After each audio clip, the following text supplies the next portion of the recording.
Bismillahirrahmanirrahim. Assalamualaikum warahmatullahi wabarakatuh. Pada video kali ini saya Azhar Fathia Khairu, NIM 1930 105008 dari kelas teknik matematika 5A akan membahas tentang mata kuliah yaitu matematika ekonomi tentang fungsi non-linear yaitu fungsi eksponensial dengan dosen pengampu yaitu Ibunda Nurlanari SSI MPD. Fungsi eksponensial. Fungsi eksponensial alami telah ada dan telah dikenal sejak zaman dahulu setelah ditemukannya fungsi logaritma alami. Konstanta fungsi eksponensial ini adalah E. Nilai dari E merupakan suatu bilangan irasional yang nilainya tidak dapat dipastikan, yaitu E pendekatannya yaitu 2,71882845904523536. Untuk fungsi eksponensial E ini dapat kita tulis yaitu E pangkat X sama dengan eksponensial X, yaitu untuk E merupakan fungsi eksponensial natural. Ada beberapa penerapan fungsi eksponensial ini dalam bidang ekonomi. Yang pertama, fungsi bunga majemuk. Pada fungsi bunga majemuk ini, fungsi eksponensial dapat kita lihat dari penyelesaiannya ketika mencari bunga atau modal setelah dipinjam. Hal ini bisa kita cari dengan menggunakan rumus yaitu Kn sama dengan K0 dalam kurung 1 ditambah L per X kali tutup kurung N kali K. Untuk bunga K, apabila bunga K sangat besar yaitu K mendekati tak hingga, maksudnya adalah bunga yang dibayarkan secara kontinu atau bunga ditambahkan secara terus menerus akan menjadi rumusnya itu Kn sama dengan K0 dikali E pangkat L kali N. Untuk keterangan dari rumus tersebut adalah K0 sama dengan modal awal atau besar modal per tahun K0. Kn sama dengan modal akhir atau besar modal per tahun yang Kn.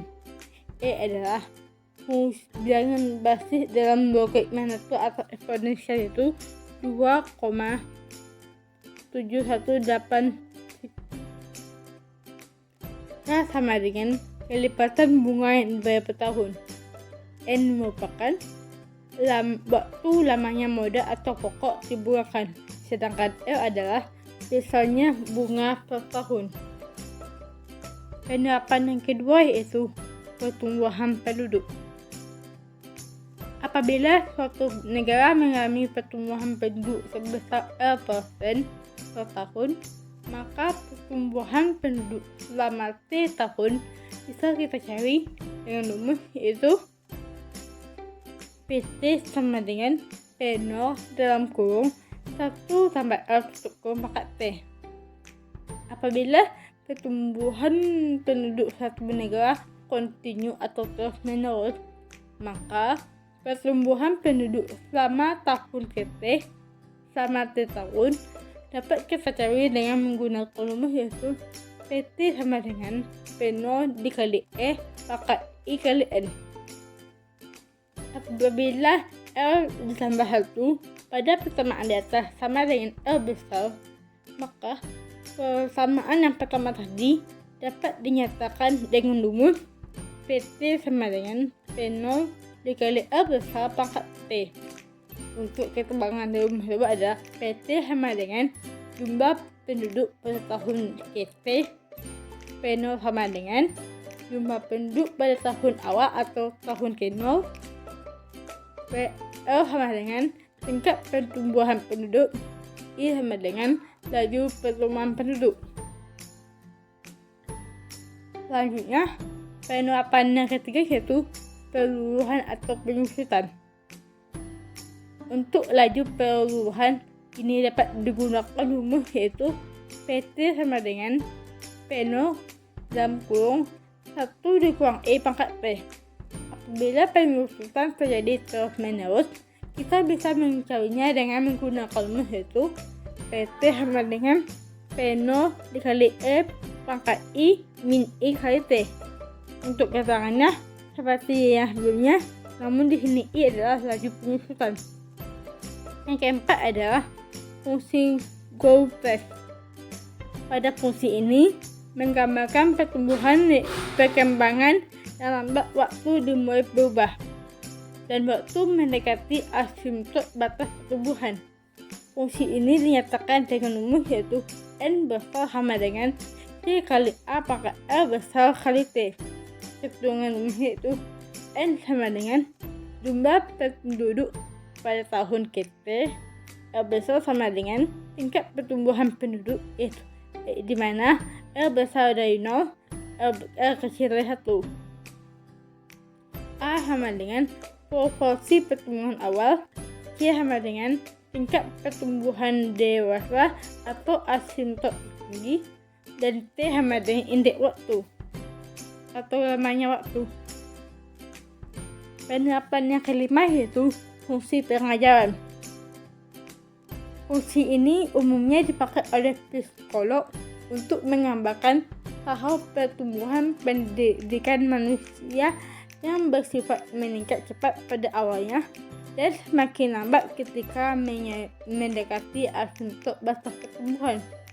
Fungsi ini dapat dinyatakan dengan rumus, yaitu Y sama dengan C besar dikurang A kali E pangkat min K kali X. Untuk keterangan rumusnya itu K, A, K, A dan K adalah konstanta positif, I sama dengan keaktifan belajar, dan X adalah variabel pendorong.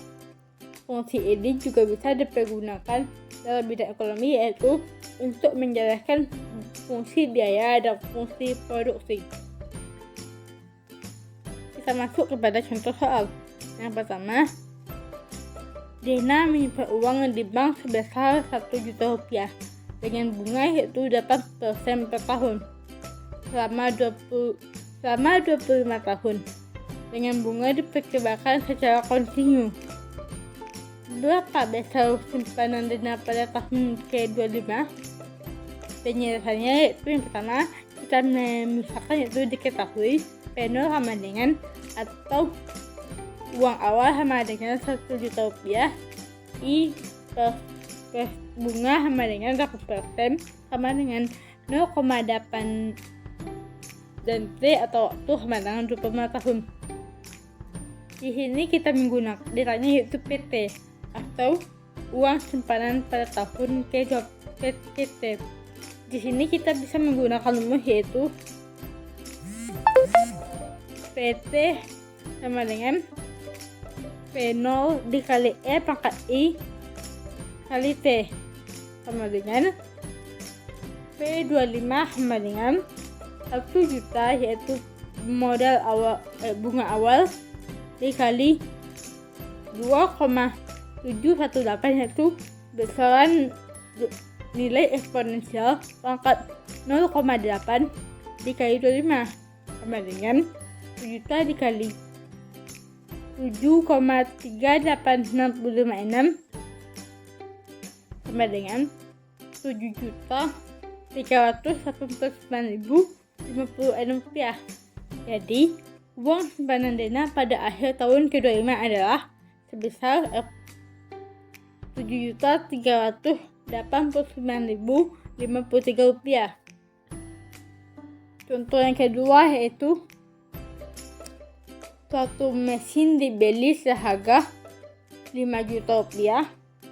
Apabila laju penyusutan mesin tersebut sebesar 5% per tahun, berapa besar mesin selama 5 tahun?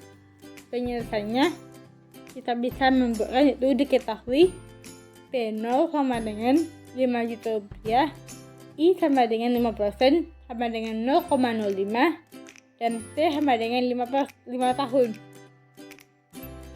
Misalnya yaitu P5 atau harga mesin kelima? Kita jawab PT sama dengan P0 dikali 1 dikurang I pangkat P. P5 sama dengan 5 juta dikali dalam kurung 1 dikurang 0,05 pangkat 5. 5 juta dikali 0,95 pangkat 5 sama dengan 5 juta dikali 0,774 sama dengan 3.870.000. Sehingga dapatkan hasil bahwa harga mesin pada tahun kelima atau setelah tahun kelima adalah sebesar 3.870.000.